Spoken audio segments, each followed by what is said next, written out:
State formation اور reformation of the state Pakistan. بنیادی موضوع وہی رہے گا. اور چند کے سبسیکوینٹ ایشوز کے اوپر بھی بات ہوتی رہے گی. تو جب پاکستان کے بارے میں بات کریں تو کبھی سوچا ہے ہم نے، لازمی سوچا ہوگا، بڑے بڑے نام، بڑے بڑے سیاستدان، بڑے بڑے جرنیل جنہوں نے گورنمنٹ بھی کی پاکستان میں. ہمارے یہاں 3 میجر رجیمز 10 سال کی آرمی چیفز نے اٹینڈ کی.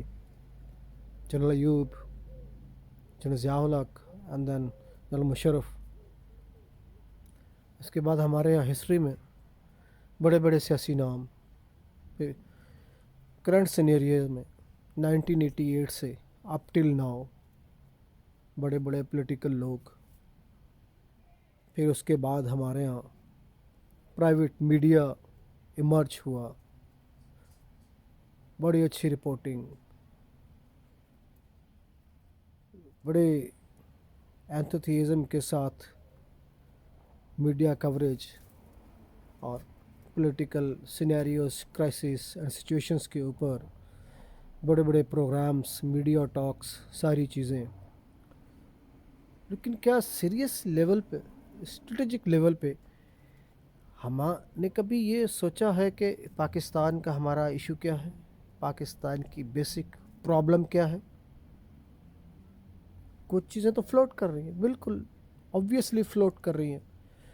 ایکسٹریم پاپولیشن ہمارا ایشو ہو سکتا ہے. اس کے بعد پھر سبسیکوینٹ ایشوز ہیں، انفراسٹرکچر کا نہ ہونا، لیکن اس کی بھی کوئی وجہ ہے. پھر ہمارے یہاں پولیٹیکل ریفارمس نہ ہونا، لیکن اس کے پیچھے بھی وجہ ہے. ہمارے یہاں ایڈمنسٹریٹیو ریفارمیشنس، یعنی یہ بیوروکریٹک اسٹرکچر جو ہے انتظامیہ کا، وہی پرانا 300 سال پہلے والا. لیکن اس کے پیچھے بھی ایک وجہ ہے. اس طرح سے اور سبسیکوینٹ مسائل اور پرابلم پاکستان کے، جن کے پر یعنی کہ اسٹریٹجک لیول پہ سوچنا چاہیے تھا، بات کرنی چاہیے تھی، ریسرچ کرنا چاہیے تھی. اور جب اسٹریٹجیکلی کسی سبجیکٹ کے اوپر بات کی جاتی ہے تو پھر اس کو کرنٹ سینیریو میں نہیں دیکھا جاتا ہے، اس کو اس کے پاسٹ، اس کے پریزنٹ، اس کے فیوچر سینیریوز سب کو سامنے رکھ کے اس کے اوپر ایک ریسرچ کی جاتی ہے، یا کہ ایک انالیسس کیا جاتا ہے، اور اس میں سے کنکلوژن نکال کے آبجیکٹیوز سیٹ کیے جاتے ہیں. جہاں تک پاکستان کا تعلق ہے، کیا گورنمنٹل لیول پہ یا نان گورنمنٹل لیول پہ ایسی کوئی کوشش، کوئی ایفرٹ لی گئی، کی گئی؟ کوئی ریسرچ انسٹیٹیوشنس گورنمنٹل لیول پہ یا نان گورنمنٹل لیول پہ بنائے گئے کہ جو اس کے اوپر ریسرچ کریں اور کوئی کنکلوسیو جو رزلٹ دیں اور اس کے اوپر آبجیکٹیوز سیٹ کیے جائیں پاکستان کے؟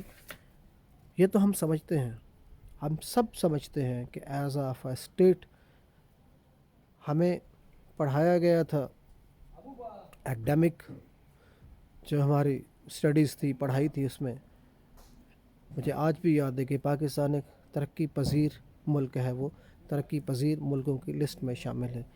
لیکن کیا ہم کہہ سکتے ہیں کہ آج ہم ترقی پذیر ڈیولپنگ اسٹیٹ کی لسٹ میں شامل ہیں؟ نو، ہم تو ڈکلائننگ اسٹیٹس بلکہ ڈیفالٹ اسٹیٹس کی لسٹ میں شامل ہوئے ہیں. ہماری حالت تو صومالیہ والی ہوئی ہے، ایتھوپیا والی ہوئی ہے، نائجیریا والی ہوئی ہے، اور بہت سارے جو افریقن کنٹریز ہیں، وہ حالات ہمارے ہوئے ہوئے. ہمارے ہر چوک کے اوپر، پرٹیکولرلی سندھ میں، کے پی کے میں، ہر راؤنڈ اباؤٹ کے اوپر فوجی مورچے بنے ہوئے ہیں، بندوق بردار کھڑے ہوئے ہیں.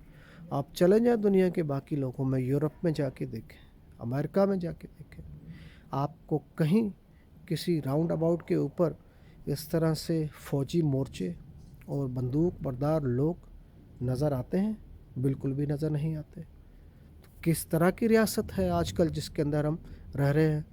ہماری آنے والی جنریشنز، ہمارے بچے جب اپنا بیسک آئی کیو اپلائی کرتے ہوں گے تو وہ کیا سمجھتے ہوں گے, وہ کیا دیکھ رہے ہیں کہ ان کو ہر راؤنڈ اباؤٹ کے اوپر فوارے اور پھول نظر آنے کی بجائے فوج کے, رینجرز کے, پولیس کی چوکیاں بنی ہوئی ہیں. جگہ جگہ پہ رینجرز کے بندوق بردار لوگ کھڑے ہیں. جگہ جگہ پہ اسٹاپ اینڈ سرچ اور ناکے لگے ہوئے ہیں. کس طرح کی ریاست؟ 70 سال گزرنے کے باوجود بھی آج ہم کس طرح کی ایک ریاست ہے کہ اس وقت دنیا ایک ڈیجیٹل ایرا کے اندر جو ہے وہ جی رہی ہے, اور ہم آج سے 400 سال پہلے والے کولونیل اسٹائل میں جی رہے ہیں. ہمارے یہاں پولیس تشدد آج بھی عام ہے. ہمارے یہاں جوڈیشل سسٹم جو 300 سال پہلے برٹش میں تھا آج بھی وہی ویسا کا ویسا. ہمارے انویسٹیگیشن کے قوانین, رولز, پروسیجرز سارے کے سارے وہی 300 سال پرانے. اتنے سارے بگاڑ اس ریاست کے اندر, اور شہری عوام کی حکومت, ڈیموکریسی. تو کس طرح کا ڈیموکریٹک سسٹم ہے یہ؟ اس پورے ڈیموکریٹک سسٹم کے اندر شہری کے پاس رائٹ کون سا ہے؟ جاؤ لائن میں لگو اور اپنی برادری کی نسبت سے اپنے لوکل جاگیردار, انڈسٹریلسٹ, سرمایہ دار کے انفلوئنس کے تحت, یا اپنے کسی فیملی ہیڈ کے, لمبردار کے, چودھری کے انفلوئنس کے تحت, جام, سردار, خان, شاہ, ملک, ان کے انفلوئنس کے اندر جا کے لائن میں لگ کے اور ووٹ ڈال کے واپس آ جاؤ. اس ووٹ, وہ جو مینڈیٹ آپ کے نام کا کاؤنٹ کیا جاتا ہے, اس کی ایکسیپٹنس کیا ہے, اس کی انفورسمنٹ کیا ہے واپس. وہ جو آپ کی آواز ہے, وہ جو آپ نے ایک